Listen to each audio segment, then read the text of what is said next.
আসসালামু আলাইকুম আয়েস, কেমন আছেন? ভালো আছেন?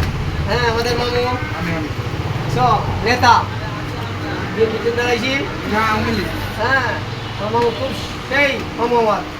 আগামীতে নির্বাচন দাঁড়াইব, চেয়ারম্যান।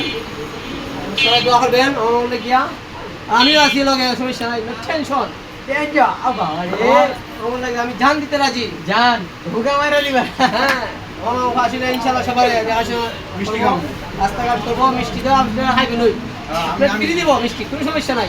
নাইকা না লাগলে আমার কাছে মামুন আসলে আমি আছি, আমি দিব আমি ঠিক আছে? কোনো সমস্যা হবে না। আর আমাদের বেকারিটা আপনারা দিতে হ্যাঁ বেকারিটা দেখা? লাইভ বেকারি আমাদের মামুর বেকারিটা? এই সব কিছু মাল আছে বেকারিতে। আপনারা আয়া খেয়ে যাবেন। ফ্রি খাইবেন, ফ্রি। আমি টাকা লাগবে না, টাকা আমি লাগবে না। আমি আমি দিন আমি দিন নমস্কার ধন্যবাদ। আসসালামু আলাইকুম আজকে লাগে বক্তব্য শেষ।